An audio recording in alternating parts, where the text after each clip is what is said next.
Hello friend, आप सभी का आपके अपने यूट्यूब चैनल ब्राइट बुद्धि में आप सभी का स्वागत है। तो हम महासागरों और महाद्वीपों का वितरण, आज हमारा यही टॉपिक्स होगा। महासागरों एवं महाद्वीपों का वितरण बहुत ही महत्वपूर्ण टॉपिक्स है, जो एग्ज़ाम की दृष्टि से बहुत ही महत्वपूर्ण है TRE 4.0 के लिए। बहुत ही महत्वपूर्ण क्लास है। इससे पहले हमने अध्याय 3 तक कंप्लीट कर चुका हूं। अगर आप नहीं देखे हैं तो प्ले लिस्ट में जा कर के SCERT Bihar board class 11th geography की बुक की हम यहां पे एनालिसिस करा रहे हैं, जो कि एग्ज़ाम की दृष्टि से बहुत ही महत्वपूर्ण है। तो आप सब इस वीडियो को देख सकते हैं और समझ सकते हैं। तो चलिए शुरू करते हैं आज की क्लास। पिछले अध्याय में आपने भूगर्भ के विषय में पढ़ा। आप संसार के मानचित्र से भी परिचित हैं। आप जानते हैं कि पृथ्वी के 29% भाग महाद्वीप और बाकी पर महासागर फैले हुए हैं। महाद्वीपों और महासागरों की अवस्था जैसा कि आज मानचित्र पर दिखाई देती है, हमेशा से ऐसी नहीं रही। इसके अतिरिक्त ये भी एक तथ्य है कि आने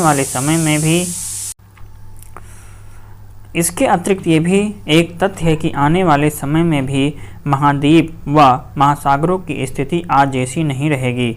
अगर ऐसा है तो प्रश्न ये है कि पुरा काल में इनकी अवस्थिति कैसी थी, इनकी अवस्थिति में परिवर्तन क्यों और कैसे होता है। यदि ये सच है कि महाद्वीपों और महासागरों की अवस्थिति में परिवर्तन हुआ है और अभी भी हो रहा है, तो आप ये जान करके आश्चर्यचकित होंगे कि वैज्ञानिक ये सब कैसे जानते हैं। उन्होंने महाद्वीपों एवं महासागरों की पहले की स्थिति का निर्धारण कैसे किया होगा।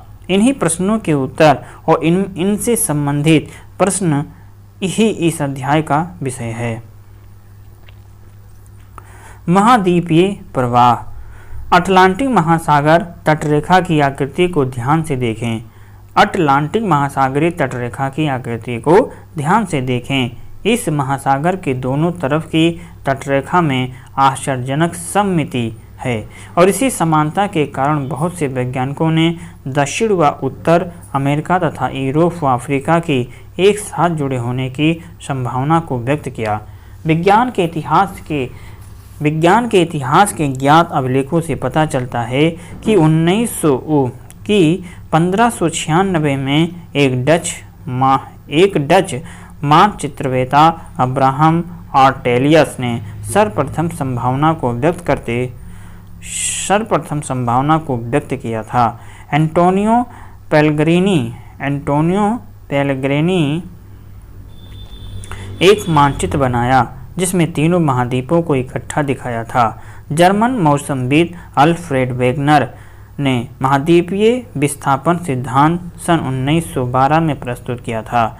महाद्वीपीय विस्थापन सिद्धांत सन 1912 में प्रस्तुत किया था। यह सिद्धांत महाद्वीपों एवं महासागरों के वितरण से ही संबंधित था।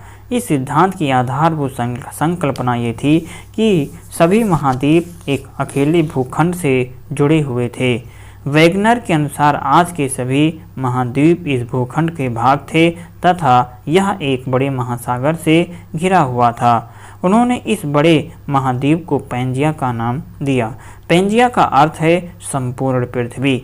विशाल महासागर को पैंथलॉसा कहा, जिसका अर्थ है जल ही जल। वेगनर के तर्क के अनुसार लगभग 200 करोड़ वर्ष पहले इस बड़े महाद्वीप पैंजिया का विभाजन आरंभ हुआ। पैंजिया पहले दो बड़े महाद्वीपीय पिंडों लॉरेशिया और गोंडवाना लैंड क्रमशः उत्तरी व दक्षिणी भूखंड के रूप में विभक्त हुआ। इसके बाद लॉरेशिया व गोंडवाना लैंड धीरे धीरे अनेक छोटे हिस्सों में बढ़ गए, जो आज के महाद्वीपों के रूप में महाद्वीपीय विस्थापन के पक्ष में अनेक प्रमाण भी प्रस्तुत किए हैं। इनमें से कुछ इस प्रकार हैं। महाद्वीपीय विस्थापन के पक्ष में प्रमाण। महाद्वीपों में साम्य। दक्षिण अमेरिका व अफ्रीका के आमने सामने की तटरेखाएं अद्भुत व त्रुटि रहित साम्य दिखाती है। यह भी ध्यान देने योग्य है कि 1964 में बुलर्ड ने एक कंप्यूटर प्रोग्राम की सहायता से अटलांटिक तटों को जोड़ते हुए एक मानचित्र तैयार किया था। तटों का ये साम्य बिल्कुल सही सिद्ध हुआ। साम बिठाने की ये कोशिश आज की तटरेखा की अपेक्षा 1000 फैदम की गहराई की तटरेखा के साथ की गई थी। महासागरों के पार चट्टानों की आयु में समानता। आधुनिक समय में विकसित की गई रेडियोमेट्रिक काल निर्धारण विधि में महासागरों के पार महाद्वीपों की चट्टानों के निर्माण के समय को सरलता से जाना जा सकता है। 200 करोड़ वर्ष प्राचीन शैल समूहों की एक पट्टी ब्राज़ील तट और पश्चिमी अफ्रीका के तट पर मिलती है, जो आपस में मेल खाती है। दक्षिण अमेरिका व अफ्रीका की तटरेखा के साथ पाए जाने वाले आरंभिक समुद्री निक्षेप जुरेसिक काल के हैं। इससे ये पता चलता है कि इस समय से पहले महासागर की उपस्थिति वहाँ नहीं थी। टिलाइट वे अवसादी चट्टानें हैं जो हिमानी निक्षेपण से निर्मित होती है। भारत में पाए जाने वाले गोंडवाना श्रेणी के तलछटों के प्रतिरूप दक्षिण गोलार्ध के 6 विभिन्न स्थल खंडों में मिलते हैं। गोंडवाना श्रेणी के आधार पर तल में घने टिलाइट हैं जो विस्तृत व लंबे समय तक हिम आवरण या हिमाच्छादन की ओर इंगित करते हैं। इसी क्रम के प्रतिरूप भारत के अतिरिक्त अफ्रीका, फॉकलैंड द्वीप, मेडागास्कर, अटलांटिक और ऑस्ट्रेलिया में मिलते हैं। गोंडवाना श्रेणी के तलछटों की ये समानता स्पष्ट करती है कि स्थल खंडों के इतिहास में भी समानता रही है। हिमानी निर्मित टिलाइट चट्टानें पुरातन जलवायु और महाद्वीपों के विस्थापन के स्पष्ट प्रमाण प्रस्तुत करते हैं। प्लेसर निक्षेप। घाना तट पर सोने के बड़े निक्षेपों की उपस्थिति व उद्गम चट्टानों की अनुपस्थिति एक आश्चर्यजनक तथ्य है। सोना युक्त सिराएं ब्राज़ील में पाई जाती हैं, अतः यह स्पष्ट है कि घाना में मिलने वाले सोने के निक्षेप ब्राज़ील पठार से उस समय निकले होंगे जब ये दोनों महाद्वीप एक दूसरे से जुड़े थे। जीवाश्मों का वितरण। यदि समुद्री अवरोधक के दोनों तरफ किनारों पर जल व स्थल में पाए जाने वाले पौधे व जंतुओं की समान प्रजातियां पाई जाएं, तो उनके वितरण की व्याख्या में समस्याएं उत्पन्न होती हैं। इस प्रेक्षण की लैमूर भारत, मेडागास्कर व अफ्रीका से मिलते हैं। कुछ वैज्ञानिक ने इन तीनों स्थल खंडों को जोड़ करके एक सतत स्थल खंडर ल्यूमेरिया की उपस्थिति को स्वीकारा। मेसोसारस नाम के छोटे रेंगने वाले जीव केवल उथले खारे पानी में ही रह सकते थे और इनकी अस्थियां केवल दक्षिण अफ्रीका के दक्षिणी केप प्रांत और ब्राज़ील में इरावर सेल समूह में ही मिलते हैं। ये दोनों स्थान आज से एक दूसरे से 4800 किलोमीटर की दूरी पर हैं और इनके बीच में एक महासागर विद्यमान है। प्रवाह संबंधी बल। वेगनर के अनुसार महाद्वीपीय विस्थापन के कारण 2 कारण थे। मतलब कि वेगनर के अनुसार महाद्वीपीय विस्थापन के 2 कारण थे। पहला है पोलर या ध्रुवीय फ्लाइंग बल, दूसरा है ज्वारीय बल। ध्रुवीय फ्लाइंग जो बल है ये पृथ्वी के घूर्णन से संबंधित है। आप जानते हैं कि पृथ्वी की आकृति एक संपूर्ण गोले जैसी नहीं है, वरन ये भूमध्य रेखीय पर उभरी हुई है।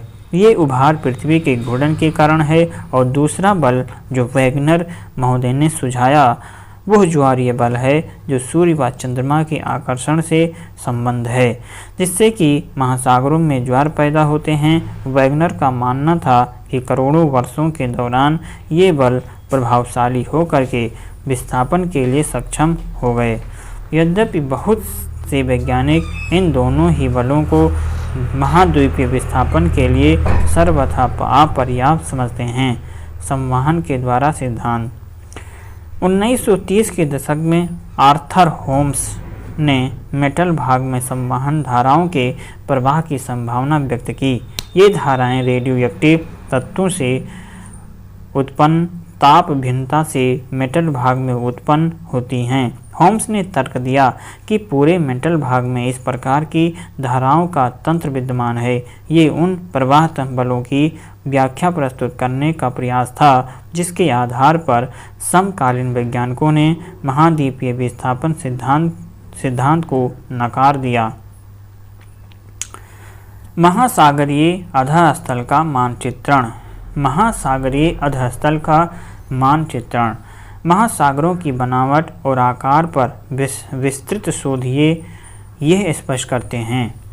महासागरीय अधःस्थल का मानचित्रण। तो महासागरों की बनावट और आकार पर विस्तृत शोध ये स्पष्ट करते हैं कि महासागर का अधःस्थल एक विस्तृत मैदान नहीं है, वरन उनमें भी उच्छावच पाया जाता है। युद्धोत्तर काल अर्थात पोस्ट वार पीरियड महासागरीय अधःस्थल के निर्माण या निरूपण अभियान में महासागरीय उच्चावच संबंधी विस्तृत जानकारी प्रस्तुत की और यह दिखाया कि इसके अधःस्थली में जलमग्न पर्वतीय कटकें व गहरी खाइयां हैं जो प्रायः महाद्वीपों के किनारों पर स्थित हैं। मध्य महासागरीय कटकें ज्वालामुखी उद्गार के रूप में सबसे अधिक सक्रिय पाई गई।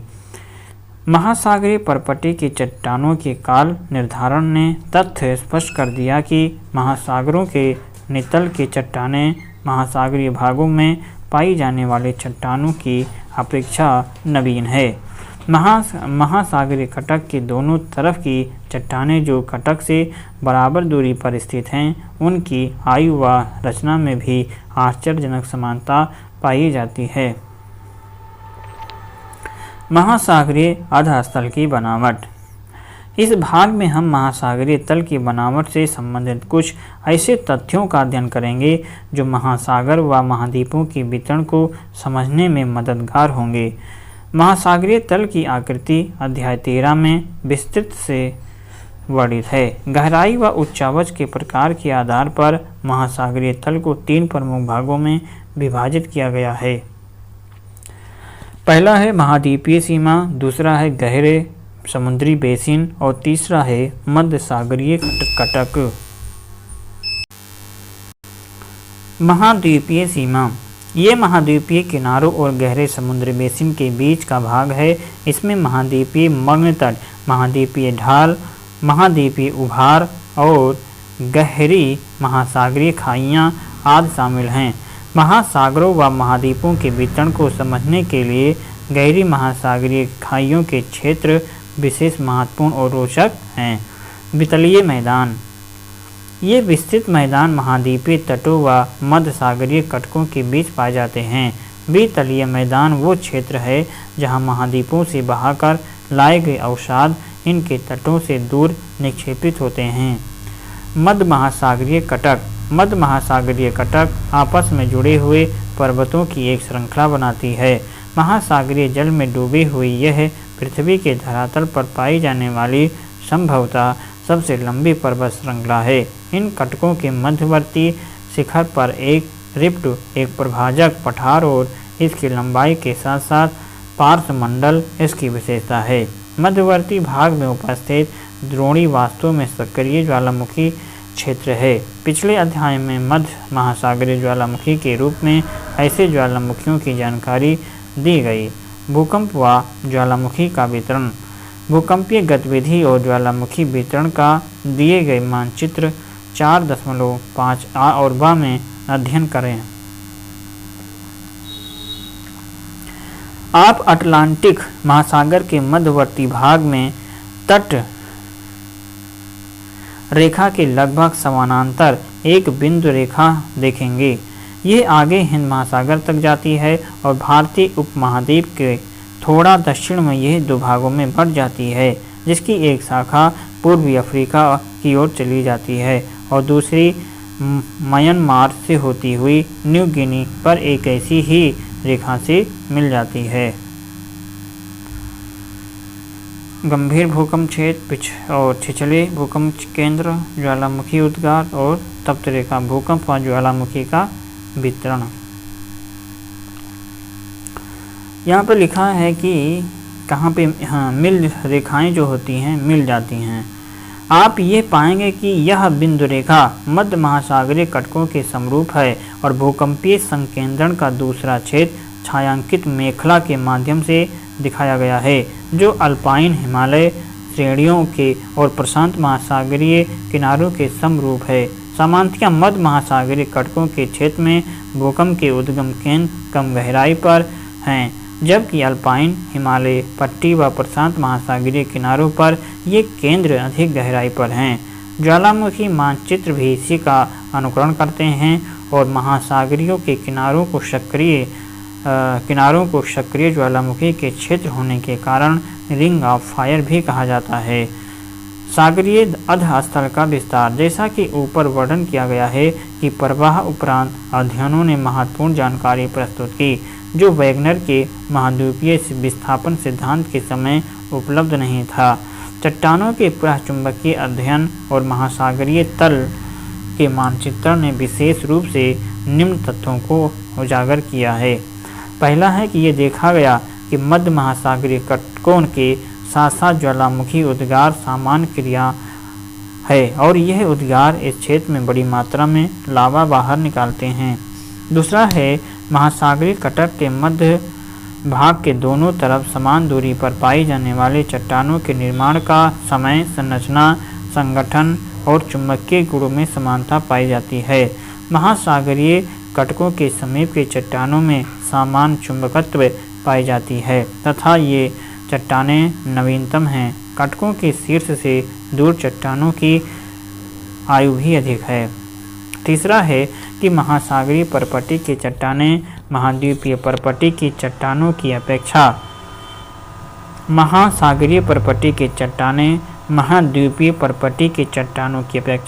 अधिक नहीं है। महासागरीय परपटी की चट्टानें कहीं भी 220 करोड़ वर्ष अधिक पुरानी नहीं है।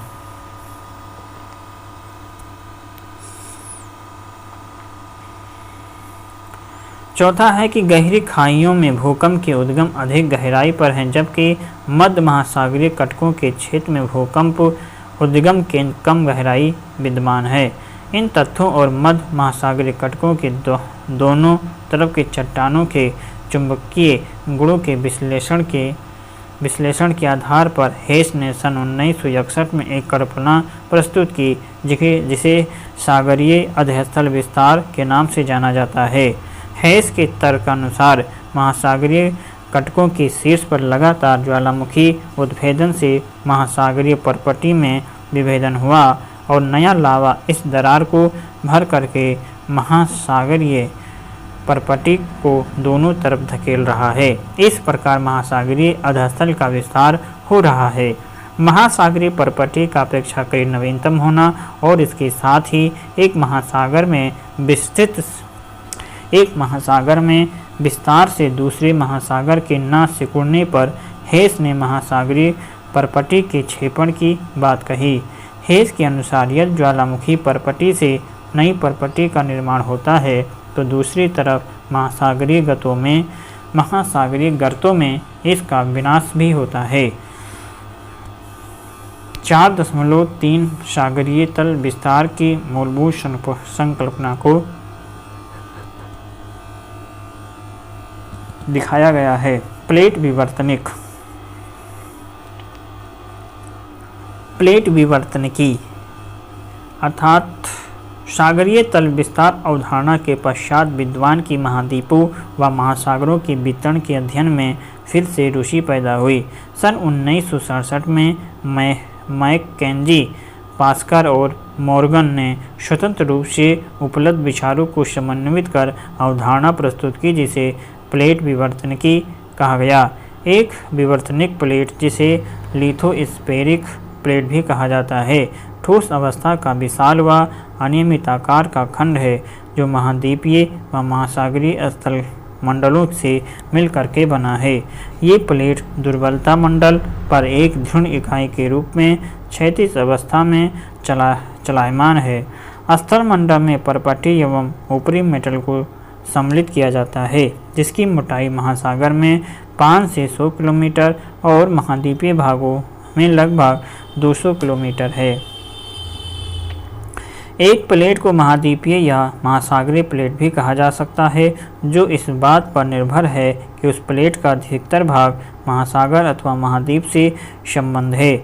उदाहरण है प्रशांत प्लेट मुख्यतः महासागर प्लेट हैं, जबकि यूरेशियन प्लेट को महाद्वीपीय प्लेट कहा जाता है। प्लेट विवर्तनिकी के सिद्धांत के अनुसार पृथ्वी का स्थलमंडल 7 मुख्य प्लेटों व कुछ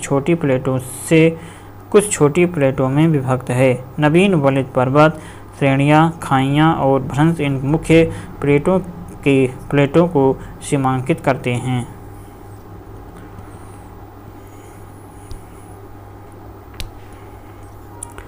प्रमुख प्लेट इस प्रकार हैं। Atlantic plate. प्रमुख प्लेट इस प्रकार हैं। तो पहली प्लेट होगी अटलांटिक प्लेट, जिसमें अंटार्कटिका और इसके चारों ओर से घेरती हुई महासागरीय प्लेट भी शामिल है। दूसरा है उत्तरी अमेरिका प्लेट, जिसमें पश्चिमी अटलांटिक तल सम्मिलित हैं तथा दक्षिणी अमेरिकन प्लेट व कैरिबियन द्वीप इसकी सीमा का निर्धारण करते हैं। तीसरा है दक्षिणी अमेरिकी प्लेट, इसमें पश्चिमी अटलांटिक तल समेत और उत्तरी अमेरिकी प्लेट व कैरिबियन द्वीप इसे पृथक करते हैं। चौथा प्रशांत महासागरीय प्लेट और पांचवा है इंडो ऑस्ट्रेलियन न्यूजीलैंड प्लेट। छठा है अफ्रीकी प्लेट, जिसमें पूर्वी अटलांटिक तल शामिल हैं। और सातवां है यूरेशियाई प्लेट, इसमें पूर्वी अटलांटिक महासागरीय तल सम्मिलित हैं। कुछ महत्वपूर्ण छोटी प्लेट निम्नलिखित हैं, जैसे कि कोकोस प्लेट। यह प्लेट मध्यवर्ती अमेरिका और प्रशांत महासागरीय प्लेट के बीच स्थित है। नजका प्लेट, यह दक्षिण अमेरिका व प्रशांत महासागर प्लेट के बीच स्थित है। अरेबियन प्लेट, इसमें अधिकतर अरब प्रायद्वीपीय का भाग सम्मिलित है। चौथा है फिलीपीन प्लेट, यह एशिया महाद्वीप और प्रशांत महासागरीय प्लेट के बीच स्थित है। कैरोलिन प्लेट, यह न्यू गिनी के उत्तर में फिलीपीनियन व इंडियन प्लेट के बीच स्थित है। फ्यूजी प्लेट, यह ऑस्ट्रेलिया के उत्तर पूर्व में स्थित है।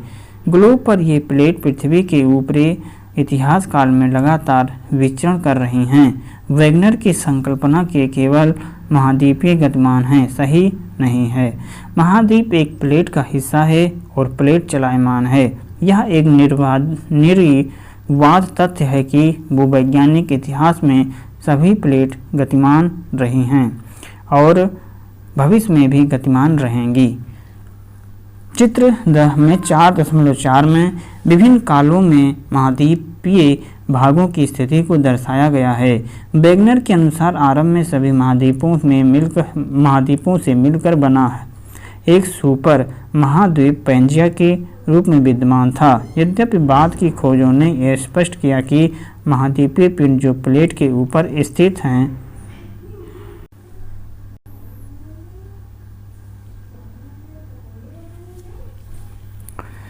भूगर्भिक काल पर्यटन चलायमान थे। मतलब जो भूवैज्ञानिक काल था, भूवैज्ञानिक काल पर्यटन चलायमान थे और पैंजिया अलग अलग महाद्वीपीय खंडों के अभिसरण से बना था, जो कभी एक या किसी दूसरी प्लेट के हिस्से थे।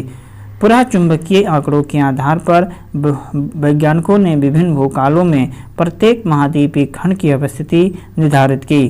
भारतीय उपमहाद्वीप की अवस्थिति नागपुर क्षेत्र में पाई जाने वाली चट्टानों के विश्लेषण के आधार पर आंकी गई। प्लेट संचरण के फलस्वरूप 3 प्रकार की प्लेटें सीमाएं बनती हैं। प्लेट संचरण के फलस्वरूप 3 प्रकार की प्लेट सीमाएं बनती हैं। पहला है अपसारी सीमा। जब 2 प्लेट एक दूसरे से विपरीत दिशा में अलग हटती हैं और एक नई परपटी का निर्माण होता है, तब उन्हें अपसारी प्लेट कहते हैं। वह स्थान जहां से प्लेट एक स्थान से दूसरे से दूर हटती हैं, इन्हें प्रसारी स्थान भी कहा जाता है। अपसारी सीमा का सबसे अच्छा उदाहरण मध्य अटलांटिक कटक है, जहां से अमेरिकी प्लेट तथा यूरेशियन व अफ्रीकी प्लेट अलग हो रही है। अपसारी सीमा क्या है? अपसारी सीमा जब दो प्लेट एक दूसरे से विपरीत दिशा में अलग हटती है और नई परपटे का निर्माण होता है, इन्हें अपसारी प्लेट कहते हैं। वह स्थान जहां से प्लेट एक स्थान से दूसरे स्थान से वो स्थान जहां से प्लेट एक दूसरे से दूर हटती हैं, इन्हें प्रसारी स्थान भी कहा जाता है। अपसारी सीमा का सबसे अच्छा उदाहरण मध्य अटलांटिक कटक है, जहाँ से अमेरिकी प्लेटें तथा यूरेशियन व अफ्रीकी प्लेटें अलग हो रही हैं। अभिसरण सीमा जब एक प्लेट दूसरी प्लेट के नीचे धंसती है और जहाँ भूपर्पटी नष्ट होती है, वहाँ अभिसरण सीमा है। वह स्थान जहाँ प्लेट धंसती है, इसे प्रविष्टन क्षेत्र भी कहते हैं। अभिसरण 3 प्रकार से हो सकता है। पहला है महासागरीय व महाद्वीपीय प्लेट के बीच, दूसरा है द्विमहासागरीय प्लेटों के बीच और तीसरा 2 महाद्वीपीय प्लेटों के बीच।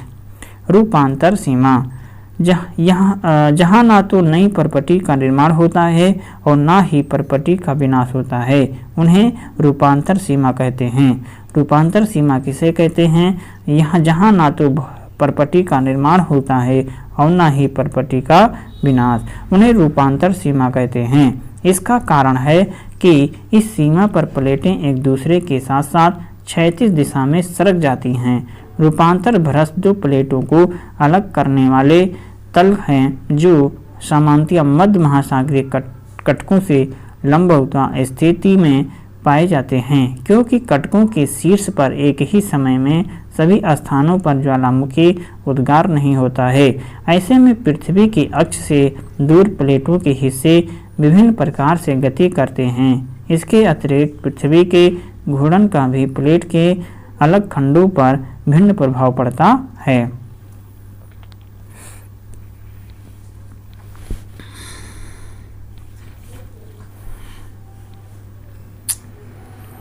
प्लेट प्रवाह की दर कैसे निर्धारित होती है? प्लेट प्रवाह दरें क्या है? सामान्यतः वे उत्क्रमण चुंबकीय क्षेत्र की पट्टियां जो मध्य महासागरीय कटक के रूप समांतर हैं। प्लेट प्रवाह दरें सामान्य व उत्क्रमण चुंबकीय क्षेत्र की पट्टियां जो मध्य महासागरीय कटक के समानांतर हैं। प्लेट प्रवाह की दर समझने में वैज्ञानिक के लिए सहायक सिद्ध हुई। प्रवाह की ये दरें बहुत भिन्न हैं। आर्कटिक कटक की प्रवाह दर सबसे कम है, 2.5 सेंटीमीटर प्रति वर्ष से भी कम। ईस्टर द्वीप के निकट पूर्वी प्रशांत महासागरीय उभार जो चिली से 3400 किलोमीटर पश्चिम की ओर दक्षिण प्रशांत महासागर है, इसकी प्रवाह दर सर्वाधिक है। प्लेट को संचालित करने वाले बल जिस समय वैगनर ने महाद्वीपीय विस्थापन सिद्धांत प्रस्तुत किया था, उस समय अधिकतर वैज्ञानिकों का विश्वास था कि पृथ्वी एक ठोस गति रहित पिंड है। यद्यपि सागरीय अधस्थल विस्तार है और प्लेट विवर्तनिक, दोनों सिद्धांतों ने इस बात पर बल दिया कि पृथ्वी का धरातल व भूगर्भ दोनों ही स्थिर न होकर गतिमान हैं। प्लेट विचरण करती है और ये आज एक अकाट्य तथ्य है। ऐसा माना जाता है कि दृढ़ प्लेट के नीचे चलायमान चट्टानें वृत्ताकार रूप में चल रही हैं। उष्ण पदार्थ धरातल पर पहुंचता है, फैसला है और धीरे धीरे ठंडा होता है, फिर गहराई में जाकर के नष्ट हो जाता है। यही चक्र बारंबार दोहराया जाता है और वैज्ञानिक इसे संवहन प्रवाह कहते हैं। पृथ्वी के भीतर ताप उत्पत्ति के 2 माध्यम हैं, रेडियोधर्मी तत्वों का क्षय और अवशिष्ट ताप। आर्थर होम्स ने सन 1930 में इस विचार को प्रतिपादित किया, जिसमें बाद में हैरी हैस की सागरीय तल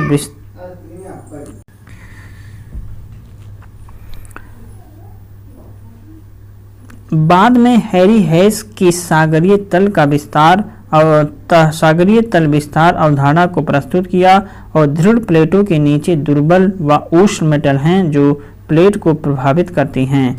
भारतीय प्लेट का संचलन। भारतीय प्लेट में प्रायद्वीपीय भारत और ऑस्ट्रेलिया महाद्वीप। भारतीय प्लेट का संचलन। भारतीय प्लेट में प्रायद्वीपीय भारत और ऑस्ट्रेलिया महाद्वीप भाग सम्मिलित हैं और हिमालय पर्वत श्रेणियों के साथ साथ पाए जाने वाला प्राविष्टन क्षेत्र इसकी उत्तरी सीमा निर्धारित करता है, जो महाद्वीपीय प्रायद्वीपीय अभिसरण के रूप में है। तो आप इस मैप में देख सकते हैं भारतीय प्लेट का प्रवाह कैसे हुआ। भारतीय प्लेट प्रवाह आज से लगभग 7.1 करोड़ वर्ष पहले कुछ इस आकार में था, जो खिसकते खिसकते 5.5 करोड़ में यहाँ पहुँचा। फिर ये विषुवत वृत्त है और फिर जा करके 3.8 करोड़ वर्ष पहले कुछ इस आकार में, फिर देखा जाए 1 करोड़ वर्ष पहले, आज ये वर्तमान में भारत की स्थिति कुछ ऐसे है। तो ये यहाँ तक आने या भारतीय प्रवाह के प्लेटों का प्रवाह कुछ इस तरह से धीरे धीरे हुआ, कुछ ऐसे ही विकास हुआ था भारतीय प्लेट प्रवाह। तो आगे हम जो महाद्वीपीय अभिसरण के रूप में है, अर्थात 2 महाद्वीप प्लेटों की सीमा है। ये पूर्व दिशा में म्यांमार के राकनियोमा पर्वत से होते हुए एक चाप के रूप में जावा खाई तक फैला हुआ है। इसकी पूर्वी सीमा एक विस्तारित तल है जो ऑस्ट्रेलिया के पूर्वी भाग में दक्षिणी पश्चिमी प्रशांत महासागर में महासागरीय कटक के रूप में है। इसकी पश्चिमी सीमा पाकिस्तान की किरथर श्रेणियों का अनुसरण करती है। ये आगे मकरान तट के साथ साथ होती हुई दक्षिण पूर्वी चागोस द्वीप समूह के साथ साथ लाल सागर द्रोणी में जा मिलती है। भारतीय तथा आर्कटिक प्लेट की सीमा में महासागरीय कटक से निर्धारित होती है, जो एक अपसारी सीमा, और यह लगभग पूर्व पश्चिम दिशा में होती हुई न्यूजीलैंड के दक्षिण में विस्तारित तल में मिल जाती है। भारत एक बृहद द्वीप था जो ऑस्ट्रेलिया तट से दूर एक विशाल महासागर में स्थित था। लगभग 22.5 करोड़ वर्ष पहले तक टेथिस सागर इसे एशिया महाद्वीप से अलग करता था। ऐसा माना जाता है कि लगभग 20 करोड़ वर्ष पहले जब पेंजिया विभक्त हुआ, तब भारत ने उत्तर दिशा की ओर खिसकना आरंभ किया।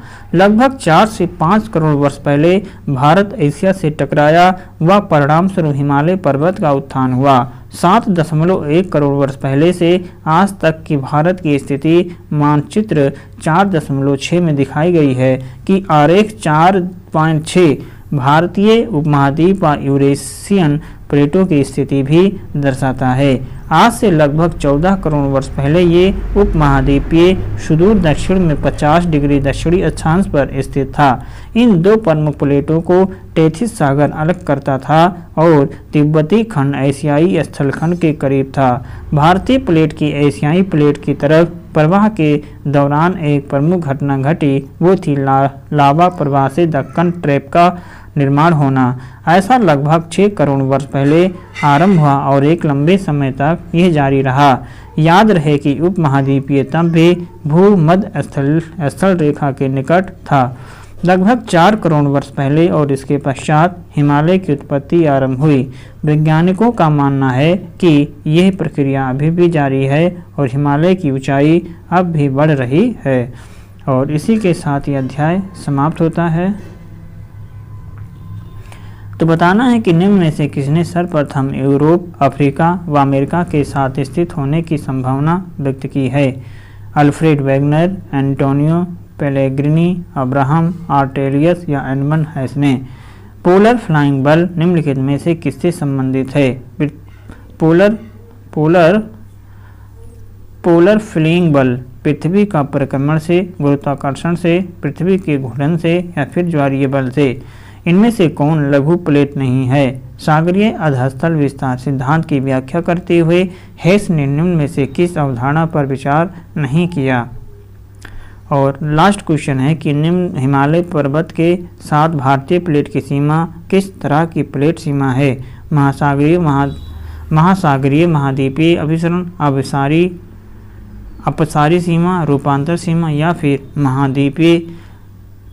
महाद्वीपीय अभिसरण। इसमें से बताना है उत्तर क्या होगा। और इसी के साथ अध्याय समाप्त होता है। तो इन प्रश्नों के उत्तर ये हैं कि निम्न में से किसने सर्वप्रथम यूरोप, अफ्रीका व अमेरिका के साथ स्थित होने की संभावना व्यक्त किया, तो वो थे अब्राहम आर्टेलियस। दूसरा क्वेश्चन था कि पोलर फ्लाइंग बल निम्नलिखित में से किससे संबंधित है, तो ये पृथ्वी के घूर्णन से संबंधित है, पोलर फीलिंग्स फोर्स। और तीसरा क्वेश्चन था कि इनमें से कौन सी धातु लघु प्लेट नहीं है, तो इसमें अंटार्कटिक जो है ये लघु धातु के अंतर्गत अर्थात माइनर प्लेट नहीं है। चौथा क्वेश्चन था कि सागरीय अधस्थल विस्तार सिद्धांत की व्याख्या करते हुए हैस ने निम्न में से किस अवधारणा पर विचार नहीं किया, तो ये था विभिन्न महाद्वीपों में जीवाश्म का वितरण। और लास्ट क्वेश्चन है कि हिमालय पर्वतों के साथ भारतीय प्लेट की सीमा किस तरह की प्लेट सीमा है, तो ये महासागरीय महाद्वीपीय अभिसरण सीमा है। और इसी के साथ ये अध्याय समाप्त होता है। तो हम पढ़ेंगे नया अध्याय अगले दिन। तब तक आप पढ़ते रहें, मस्त रहें। नमस्कार।